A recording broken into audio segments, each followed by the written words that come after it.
Hello everyone who's watching this video. Welcome to a Minecraft video with Mr. Rubiduck, and I've got something a bit different today.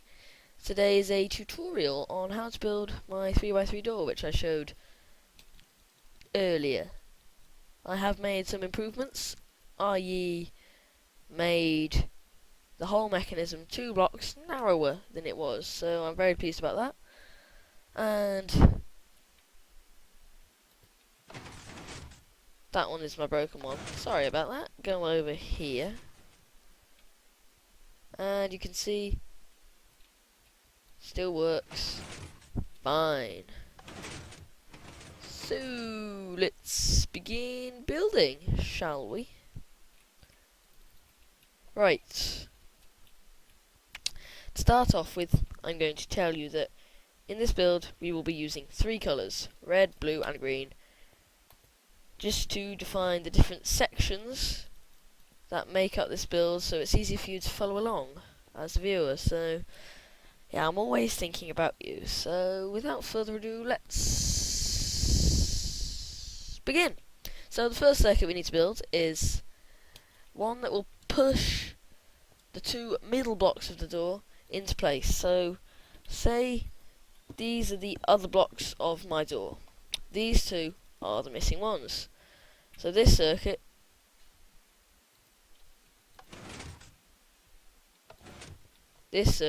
will push those 2 into place and retract 1, which is exactly what we want. So let's build it, shall we? Use green wool, place a lever, and torch on the back of that block. Yay! Then block on top of the torch. Block on the left of the torch with a 1-tick repeater on top. The 1-tick repeater will not work at the moment, but it will eventually. It's a bit confusing. Some redstone quirkology going on.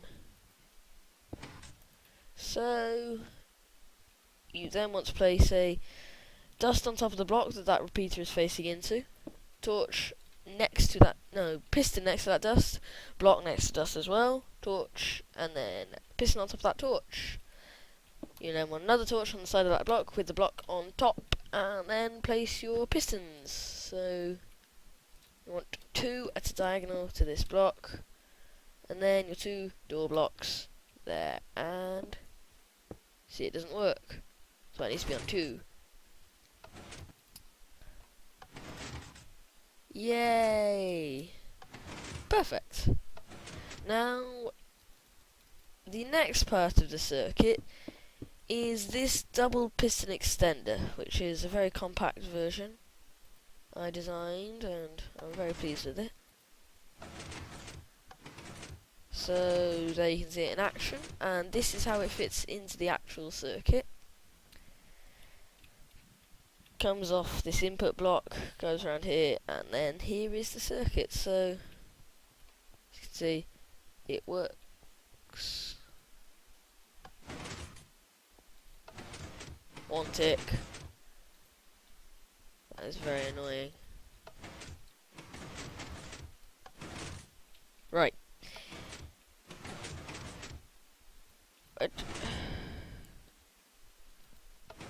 This thing is stupid. Sometimes it works, sometimes it doesn't. Okay, so let's build this circuit, shall we? Get rid of that green wool.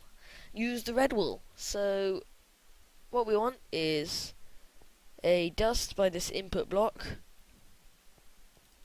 That will bug me. Going into a block with the torch on the side. Then another dust coming off that torch, and then a block up. Dust on top of that block.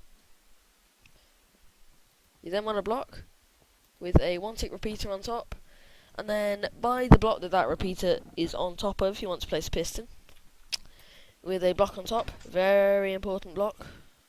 Don't forget that block. Then you want dust, 4-tick repeater. 4 ticks, very important. Don't forget that either.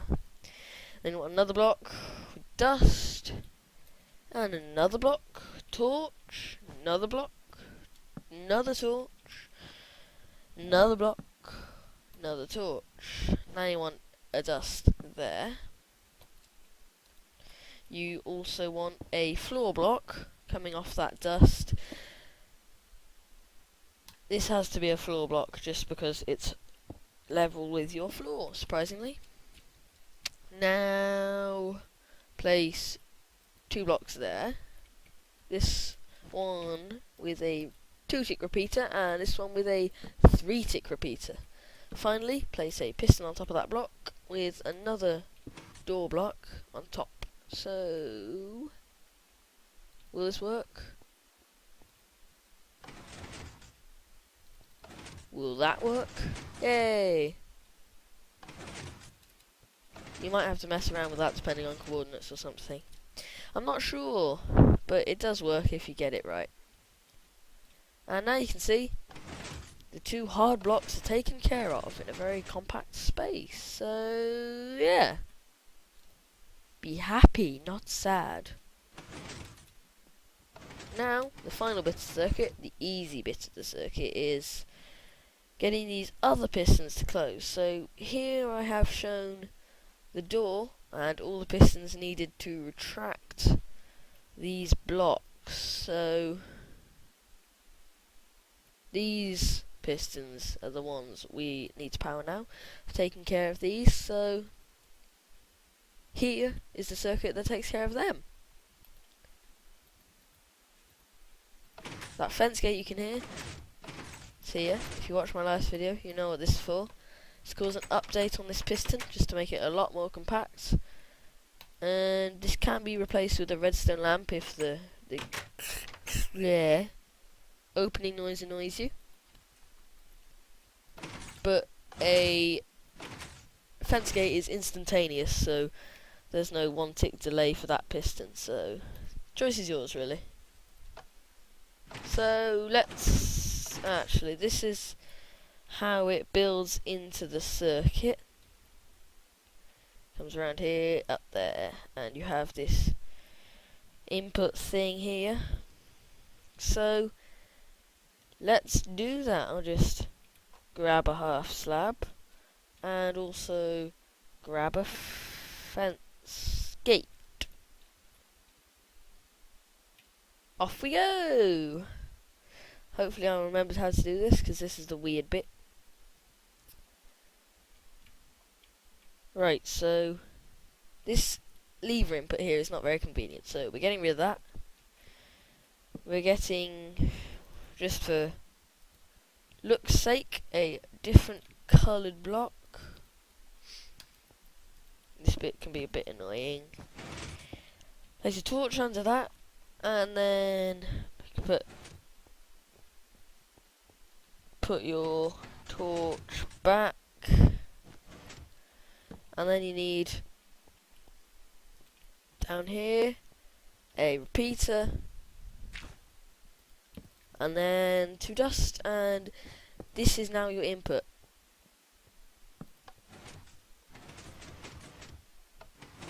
So there we go. Now we need to,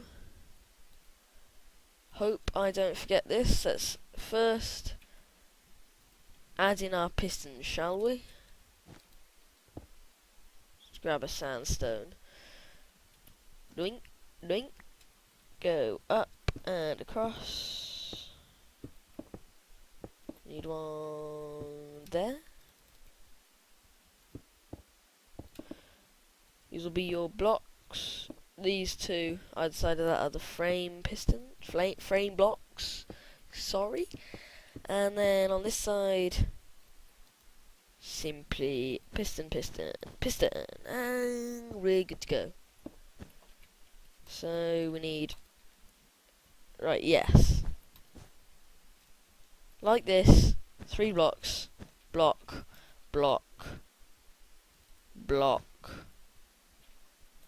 frame block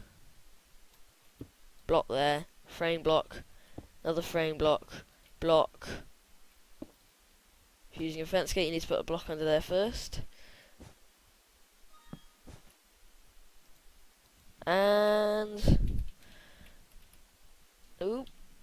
Going dark.